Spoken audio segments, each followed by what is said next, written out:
first and primary reason for marriage is evangelism. Listen, look here. If you don't marry an evangelist, you are in a wrong marriage. Finish. And I'm not talking about evangelism as an office. I'm talking about evangelism as your posture as a believer towards the gospel. So when some people come and start asking me funny questions, like I'm in love with somebody that is not a believer, he can't preach. What are you asking me? And anything that you are struggling to release in the presence of God is an idol. Actually, because you are first married to God, that thing is adultery. Because your heart is not with your husband. And I'm telling you, some people might not marry because of how they are treating their marriage with God. Now, another person can want to make a mistake from the statement I've made, but I know friends that are not serious with God but are married. It's Pharisees that talk like that. Do you know how many of my friends are not serious with God? Terrible character, worse than me that are married. Do you want to have terrible character? That's Pharisee language. Remember, we saw it during the fast. So people went up to pray. One said, "Oh God, I'm not like this tax collector. I fast twice daily." Some of us talk like that. How can I do everything right and I'm not married? And this one that is worse than me going to club is married. Once you start talking like that, it's Pharisee prayer. That's why God will not answer you.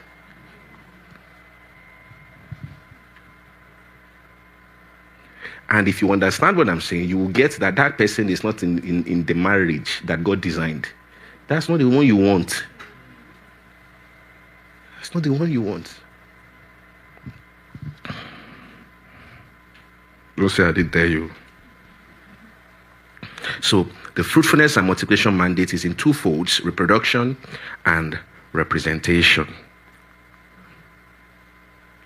Therefore, the family typifies the church. God's design is that our homes will be a congregation of disciples with parents as pastors. Genesis 18 verse 19, it says, "For I have known him in order that he may command his children and his household after me, that they may keep the way of the Lord." So Abraham was chosen not just for personal faith, but for household leadership. Household leadership. Deuteronomy 4 verse 9. It says, "Only take heed to yourself and diligently keep yourself, lest you forget the things your eyes have seen, and lest they depart from your heart all the days of your life. And teach them to your children and your grandchildren." Deuteronomy 6 verse 6. "And these words which I command you today shall be in your heart. You shall teach them diligently to your children, and you shall speak to them when you sit in your house, when you walk by the way, when you lie down, and when you rise up." Exodus 12 26. Exodus 12 verse 26. "And it shall be when your children say to you, why do you mean this? What do you mean by this service? That you shall say, it is the Passover sacrifice of the Lord, who passed over the houses of the children of Israel in Egypt." Psalm 145 verse 4. Psalm 145 verse 4. "One generation shall praise your works to another, and shall declare your mighty acts." Ephesians 6 verse 4. Ephesians 6 verse 4. "And you fathers, do not provoke your children to wrath, but bring them up in the training and admonition of the Lord." So God expects that a family is, first of all, a church. If you are planning to get married, you should be planning for ministry. Write it down. Never forget that. This generation will like sensual message too much. Listen to the will of God for your life. If you are planning to get married, you are planning for ministry. God is giving you members, and he is trusting that even if they came with coconut head. Look, listen, don't yet laugh. You will laugh when we close. Not now. Even if they came with coconut head because of the sinful nature, God weighed you and said you are the best person to disciple them. What that means is that that child will be lacking an essential component of their Christian walk if you are not responsible. Because in God's mind, even your pastor is not good enough. Even your own pastor is not good enough to pastor your child. God picked you because you are the best for the job. That child's pastor is you. And once you relegate that component, you have made that child miss a huge blessing that God gave them because you are irresponsible. Most of us here talk about praying fathers and praying mothers, mostly praying mothers, but you are not one. The way you are running your life, your children can kneel and say, God, remember my mother's prayer. They will be praying for you. You are a Netflix mom. The mental picture you have of your child is how you would dress them up. You don't know the meaning of justification, and you are praying for marriage. You cannot sit down with the Bible and make a defense for righteousness. You don't know it. This month I want to get you ready. No time for laughing. You don't know it. So in God's eyes, you are praying for what you have not become. I want to give you, but not this you. It's not like this. What are the tenets of Christianity? The fundamentals of faith? You don't know it. Okay, somebody wants to convince God that they are disciplined enough to take care of a child. You don't have prayer life. So what God is hearing is that you will curse him because of the blessing. This is what I mean. When God gave Adam Eve and he fell, what did he say? It's the woman you gave me. You don't have prayer life now. You now have child. When God says, why are you not praying? It's the child that you gave me. So God says, since you don't have prayer life, let's work on that first. You see, not every delay is from hellfire. There is a way you'll be running your life. The devil will step aside. That is what he did to the children of Israel in the wilderness. He looked at them, he said, no need. Did you hear anything like the devil talking to this person? He said, look at the way they are going. They will self-destruct. Just leave them. So some people, the delay they are experiencing is self-imposed.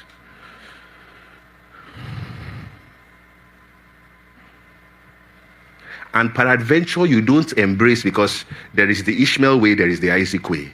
Meaning, not everybody married got what God wanted to give them. They went to carry what God didn't give them. And the truth of the matter is that people like that, they will be in their marriage, they will have what is called leanness of soul.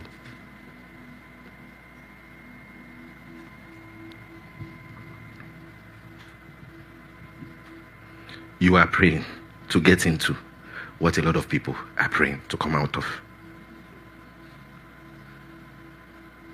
Be careful what you pray for.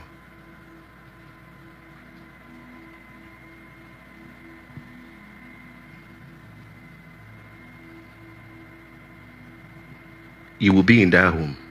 You will arrange the kitchen the way you like it, but you can't eat in peace.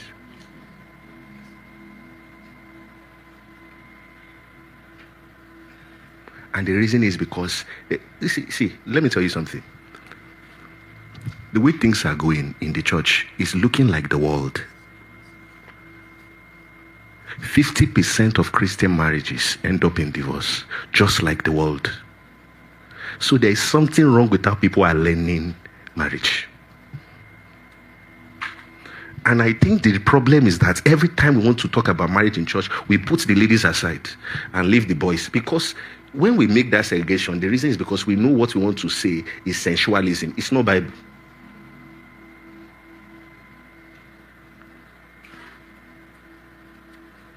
Once you want to talk about marriage, what people are looking for, what you are going to tell them is points and what they will do. They don't want to learn God's word.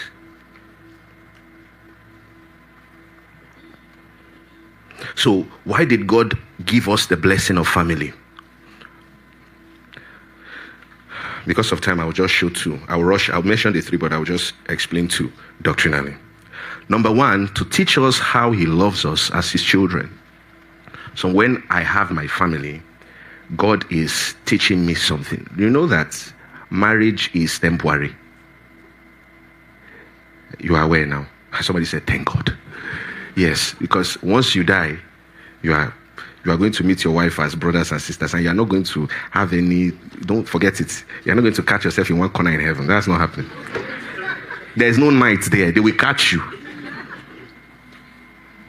All of you are going to be brothers and sisters, and you are all going to be bride to Jesus. So, if marriage is a temporary thing, then it fits for Galatians 3, just like the law that says the law is a schoolmaster to bring us to Christ. So anything temporary is a schoolmaster that is supposed to bring us to Christ. So God gave us marriage to learn about Christ. So my marriage is not God's will if I'm not learning Christ. And I might think my spouse is the problem, but it might be me because I'm refusing to change and learn how to be like Christ. So why did God give us family? Number one, to teach us how he loves us as his children. So when I have my children, the way I don't try to love them, the way they don't earn love, is the way I don't earn God's love. If I parent here, I've seen some parents look at their child. I mean, no offense, but I get it too. And they say, isn't he just cute? I'm like, this child. I mean, if you think they are cute, go off. This head is not looking good.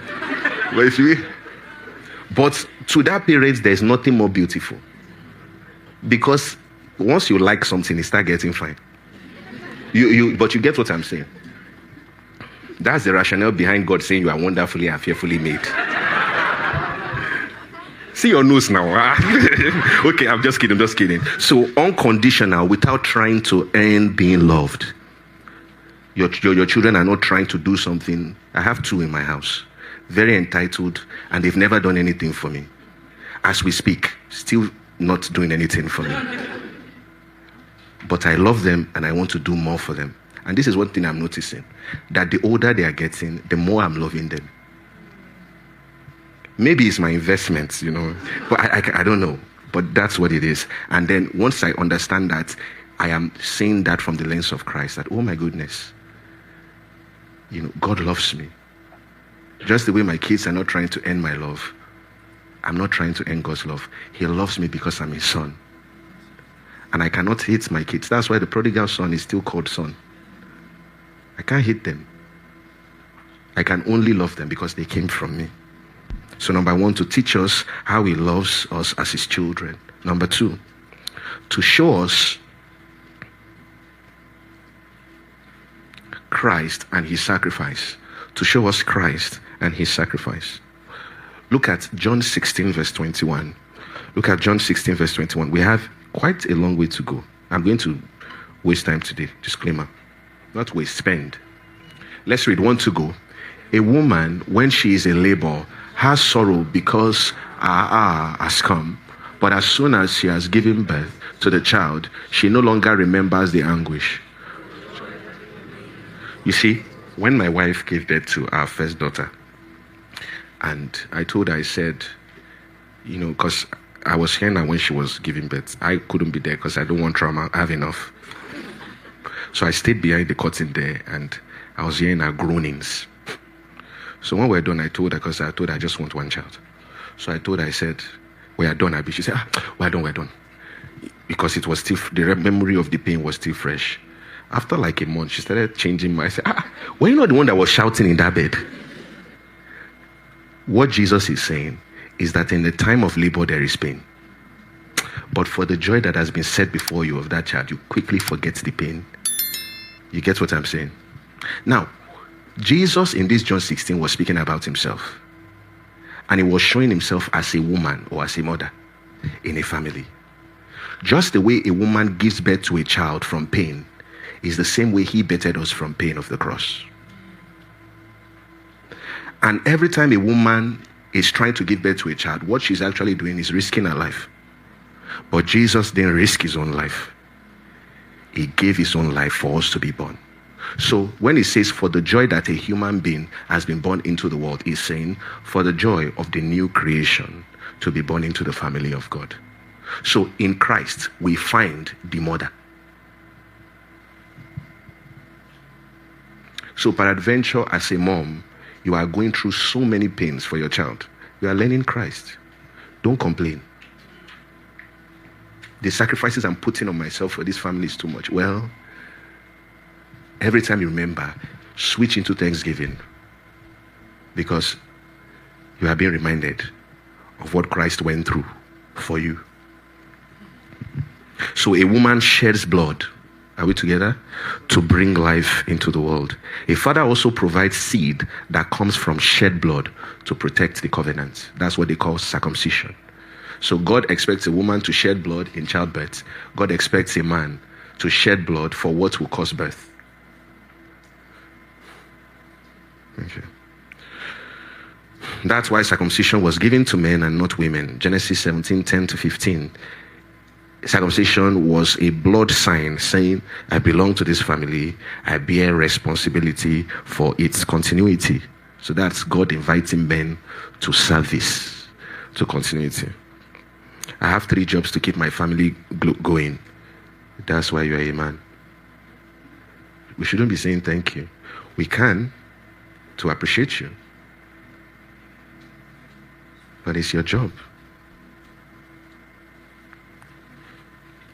Jesus fulfills this in a far greater way. In Luke 22 verse 10, your blood, the only blood you brought is circumcision blood. His own blood is the blood of the new covenant, which is shed for us. Christ's blood is covenant blood. It did not only birth life, it is covenant that keeps us in that life. He is both the mother who travailed and the father who seals the covenant with his blood to better people and secure them. Family points us to Jesus and his work for us. Number 3, why did God give us the privilege of family? That's what we're talking about. He gave us the privilege of family to not just be children, but also be parents like him, helping us to see things from his perspective. That is to provide for another. When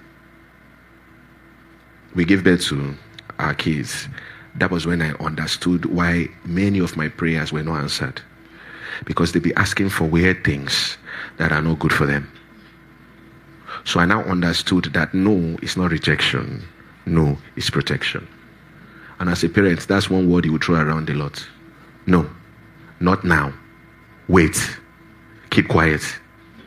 Sit down. So when you hear a no, you understand. Do you get what we're saying?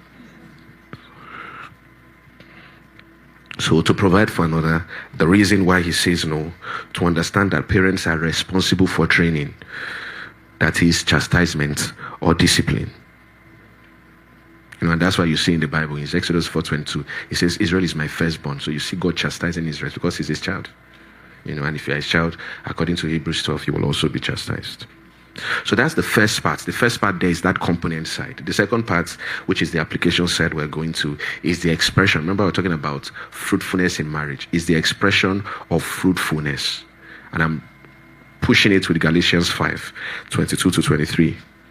Fruitfulness, Galatians 5:22-23.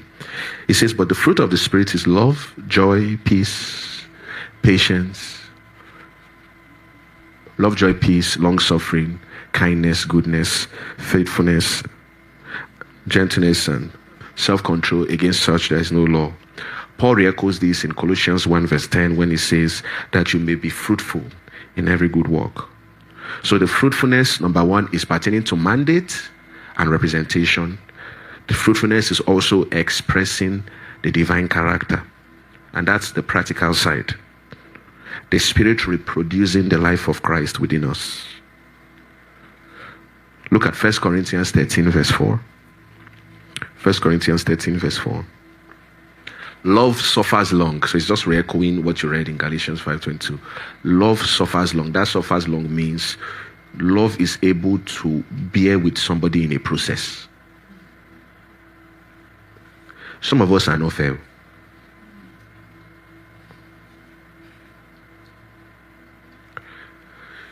What took you 2 years to understand? You want to tell somebody in 10 minutes and they should change. This person has been like this for 29 years. All of a sudden, because they are staying with you, they should just... It's not like that. One of the major reasons why people divorce is self-centeredness and the fact that they read the Bible from what they should get, not what they should be. When people start reading, love suffers long and is kind. Love does not envy. Love does not parade itself. It's not puffed up. What they are saying is, this is how my spouse should be. He's talking to you. You are the one that he's talking about. If somebody is not giving you this, the Bible is saying, give that person this. What if, you see, that's why I said the issue is that self-centeredness, selfishness. Let me read something to you. Sarah Parker, and I got this from Tim Keller, one of his articles on marriage. Sarah Parker Pope wrote this fascinating article in the New York Times. The happy marriage is the me marriage. This is intuitive. She said the notion that the best marriages are those that bring satisfaction to the individual may seem counterintuitive. After all, isn't marriage supposed to be about putting the relationship first? Not anymore. For centuries, marriage was viewed as an economic and social institution, and the emotional and intellectual needs of the spouse were secondary to the survival of the family, of the marriage itself. That means when you get married, two of you, your families are involved. There's economic benefits, there's social benefits. So if people don't want to leave the marriage because people are tied together for those benefits. So he's saying your personal needs are secondary. Family and the marriage is the primary thing. That was how it has been. This person is not a Christian, so she's just looking at it from a historic point of view. Are you still here? She said, for centuries, marriage was viewed as an economic and social institution, and the emotional and intellectual needs of spouse were secondary to the survival of the marriage itself. But in modern times, people are looking for a partnership, and they want partners who make their lives more interesting, who help each other, who help each of them attain valued goals. And some of you are saying, Therefore, marriage used to be about us, but now it's about me. That's a huge, huge difference. If everything you are looking for in your partner is how they support you, you have a wrong view of marriage. You know that term, what do you want in a spouse? You have to rewire your mind to what do I want to be for my spouse? That thing, what do you bring to the table? You know, we say those nonsense things. That is why there is divorce. Because everybody wants to be happy. Everybody wants somebody that compliments them. There are some people that can't date somebody because of picture. He's shorter than me. That's the voice of foolish reasoning. If you marry a tall person that is tearing you slap from above, I told you, you will laugh after. You will know that. You see, when you read the story of Jacob and Leah, you see a mystery. And I'm advising girls.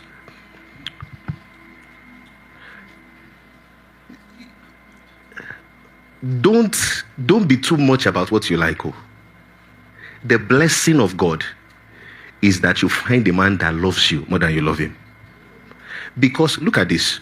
When God said, let men love and let women submit, it touched us in our area of challenge. Because women will struggle with submission.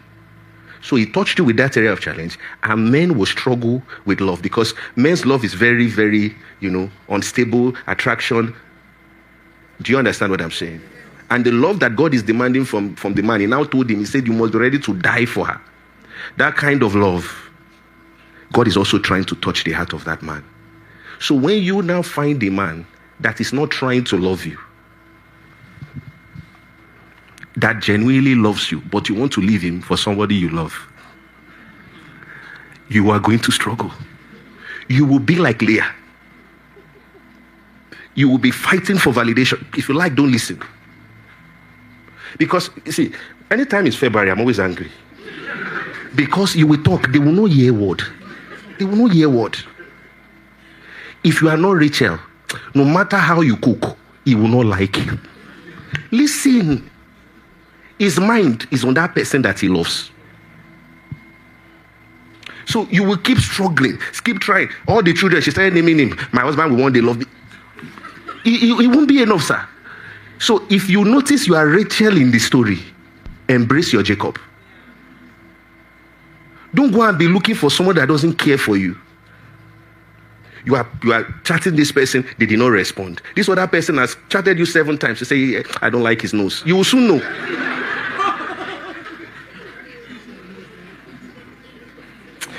Pity he doesn't have beers. Whatever happened, bear it. Stanley Howard at Duke University made this classic statement. Look at this. He says, the assumption is that there is someone just right out there for you to marry, and that if you look closely enough, you will find that right person.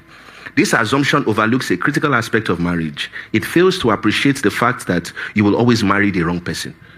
It's a conclusive statement, and I agree. You will always marry the wrong person. Look at why. We never know who we marry, because they themselves don't know themselves in marriage. So it's not fraud that they are changing. They are in a different terrain. So who you met before marriage is not who you will be with in marriage. They also don't know their version in marriage. We never know who we marry. We just think we do. Or even if we first marry the right person, just give it a while and he or she will change. For marriage being the enormous thing that it is, means you are not the same person after you entered it. See what, because you look at this prospective person, you say, this person is characterized by X, Y, Z. Great, marry. And now all of a sudden, it's X, Y, Z, D, A, B, C, and D, E, F, because you are in there. In other words, he's saying, the person changes because you join their life. Before you got married, they want to wake up by 7.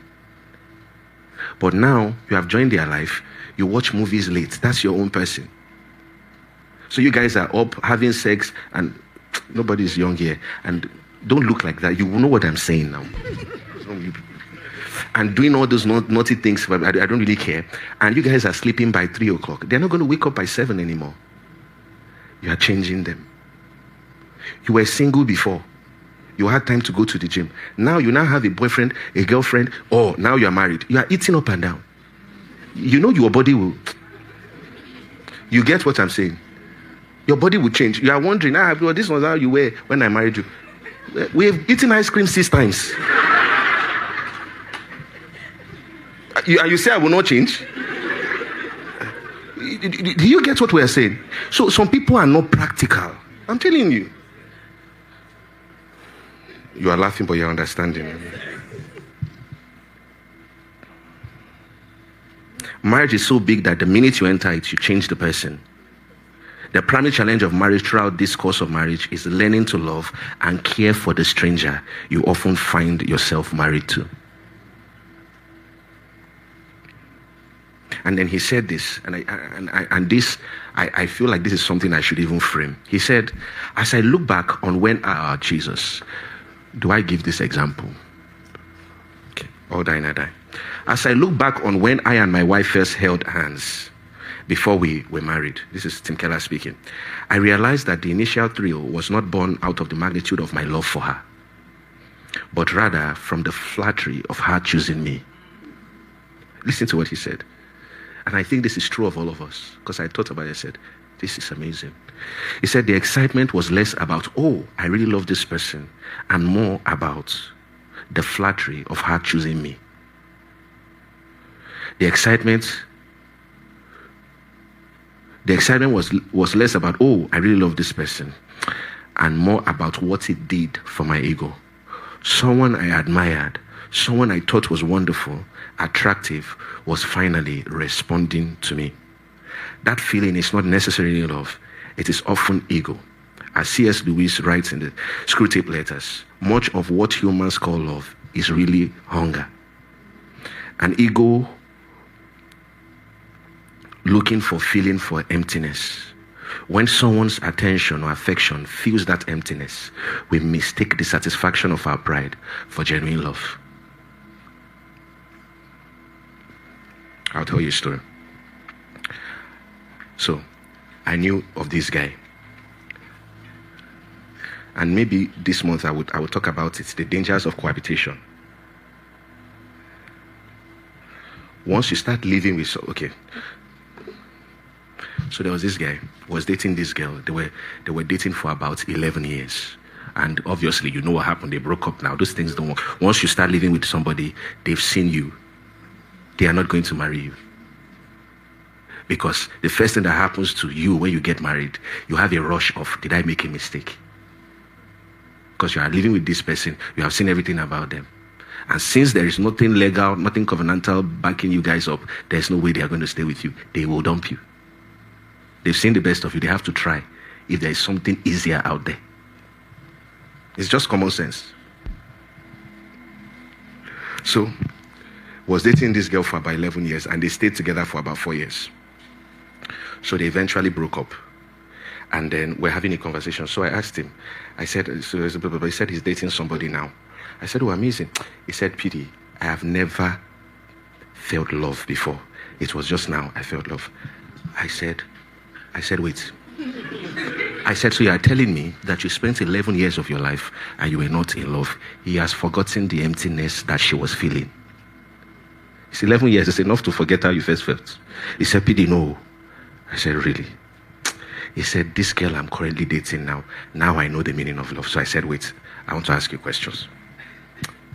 I said, your ex-girlfriend, why was she staying with you? He said, I was financially responsible for her. I said, so he said, going to work, I had to give her. At the point she wasn't working, I was the one helping her. I said, I said, okay, so did you feel tired? He said, she was very lazy, blah, blah, blah, blah. Things that married people say. This and this and that. So I asked him up front. I said, and you guys were having a lot of sex. He said, we are staying together, PD, I can't lie. I said, okay. I said, this new girlfriend, how long have you been together? He said, 4 months. I said, and you feel love? He said, yes. Remember what this man said? He said, it's hunger that they are mistaken for genuine love. I said, have you slept with her? He said, no. Follow me. Have you slept with her? He said, no. I said, is she richer than you? He said, yes. I said, do you feel privileged that she's dating you? He said, absolutely. I said, that's what you feel. It's not love. You are satisfied with the idea that somebody so high like that can stoop so low to be with you. That feeling is fueling your ego. Don't mistake it for love. And listen, I'm telling you, so you will not be a casualty of somebody's ego. Listen, if you put yourself down, they will trample upon you. So what he was saying, love, it was then he realized. Now, when you're talking to somebody and then the person stops and says, am I in love or am I looking forward to achieving stuff with this girl? I told him, I said, oh boy, after you sleep with her 17 times, because you that I'm looking at, you have not changed. I will come and ask you again if you are in love. He said, PD, with what you have said, I will make sure it doesn't happen.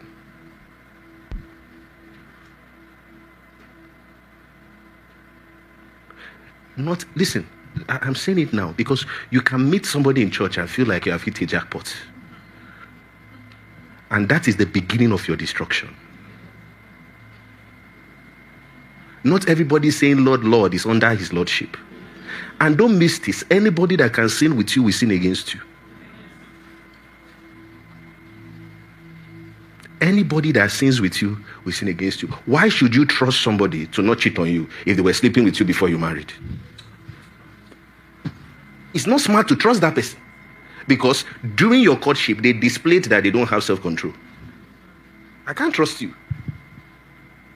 The premise I had to test you, we failed. So it means if you are pushed to the wall and I'm not there,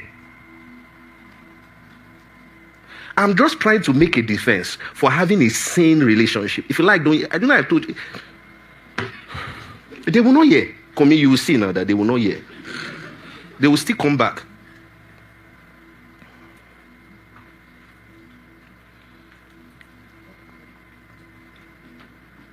So a fruitful marriage, and I'm going to round up here. A fruitful marriage will be manifesting those fruit of the Spirit there. There will be that love. And that love is not a verbal love. It's not texting, I love you. That love is how you treat me when you're angry. That God is angry with sin, but still came to die for sinners. Are you getting what I'm saying? That God is angry with sin, but he still came and died for sinners. You see, there are many mad people walking the streets. They call them Werialasho in my language. It means mad people dressed properly. Look here. One girl She was in labor. I'm telling you real life story. She and her husband were fighting. They had misunderstanding. And she entered labor. They were keeping malice before the labor. And he left her. And she was in labor. It was a neighbor that came to carry her to the hospital. He said, Shebi, she's not talking to me. And that girl might have been praying, husband, Lord, husband, Lord, husband, Lord. And that goat will come, she will dance. Imagine that kind of darkness. Oh, do we want to talk about people that are very functional in church? They serve, loving people in church, and they are not talking to their spouse? Where a Christian will open her mouth and say some stuff like, I have everything, but that self-control God didn't give me. And a lot, see, let me just, it's while I'm doing, let me stop here. Because one of the major things that break marriages is resentment. And that resentment comes from words that people can't take back. When somebody says something to you, that thing damages you, that thing can't leave your mind. I'll tell you a story. There's no child here. A couple reached out to me. The man said, my wife listens to you, and that's why I'm reaching out to you. For a while now, we've not been able to have sex. We had issues, this and this, but, we've settled, but, I don't know. We've not been able to have sex, and it's really, really getting to me. So I saw the email, and he was begging me to just have a conversation we have, that since she listens to me, and he believes that, I'll be able to get through to her. So I gave them an appointment, and we had a conversation. So we spoke. They had their marital issues here and there, and they said, they've resolved everything. Everything is fine. So I looked at her. I said, so what's the issue? Why are you not, with your husband? I said, why are you not? Yeah. So she got it. She said, I should tell him to leave the call. So I told him to drop. She said that one day when they were arguing, now the guy likes to have sex. Jesus is Lord. He likes to have sex from the backside, not that side though. Do you get what I'm saying? Like a style. If you don't get it, forget about it. Why are you stressing me? You're not making me look like a sinner. I'm shy. So that's what the guy likes. And whatever they are doing, he will always just want to get her to be in that position. He said, but one day when they were arguing, he said that she should carry her bony bum bum away. Now, they've settled the fight, and you are telling her to turn her bony bum bum. Don't laugh. Why are you laughing? It's not funny. You guys have settled the fight, and now you are telling her to turn that bony bum bum. So she says every time she turns, she remembers what he says, and she's not comfortable. She has forgiven him, but he has damaged her. Anybody that says their mind is out of their mind. You see, religion that doesn't bridle tongue is not religion. James, he summarized being pious to controlling your mouth. If you are the kind that must get it off your chest, I must say my mind, you have not known Christ. You have not learned Christ. You have not learned Christ. And a lot of people that have this thing I'm talking about, this sharp mouth, they are always defensive. They want to talk. And you, because you are not ready to work on yourself, you will be, because it's also mouth, you'll be transferring trauma and talking jargons. Why not keep quiet and think before you talk? You go and tell somebody, I regret the day I met you. One guy told one girl, she said, no, the girl told the guy, he said, if they gave me devil and they put you beside me, I would have picked devil. So the man replied, he said, that means you'll be dating your brother.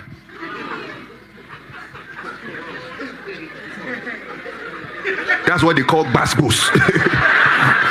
So yes, if they put devil here and they put you, I'll pick devil. So the guy said, yeah, so you are dating your brother because you are also behaving like devil. It's your family.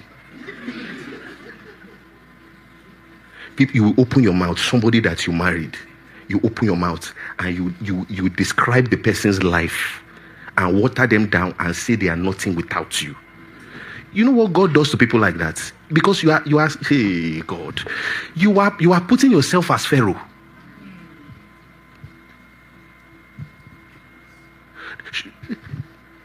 What about people?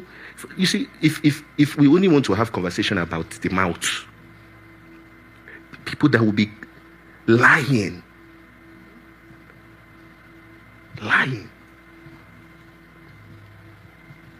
One guy, see, me, I will say it my mind. Many guys are dressing well and looking nice. Ladies are going on dates and vacation. It's the girls that are paying. No?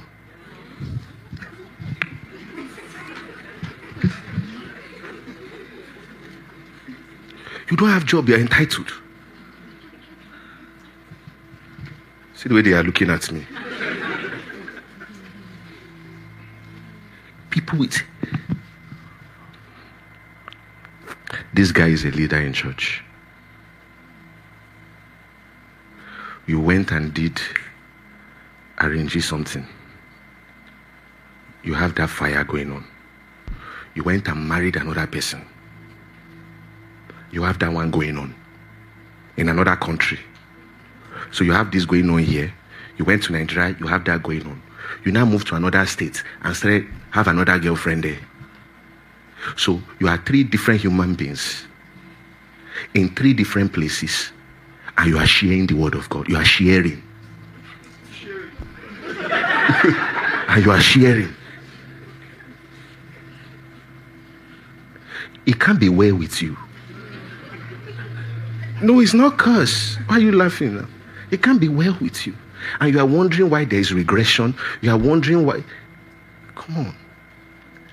These are the issues that we are facing in church.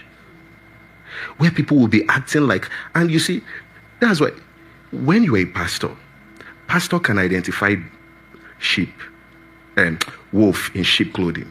But sheep cannot identify wolf because sheep is not seeing the face.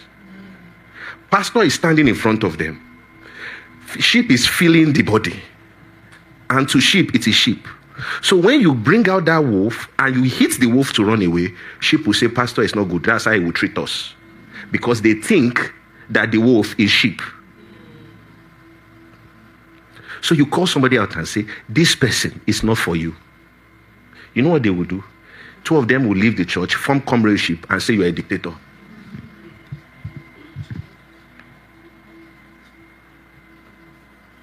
So what they will be spreading is that you want to determine what's happening in the church. You want to. Meanwhile, listen. After 18 months, you have come back. Because wolf will be wolf.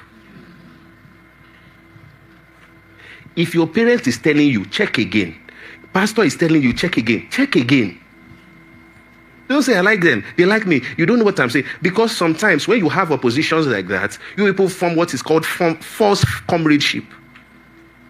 You start having each other's back and ignoring the red flags. Let's rise.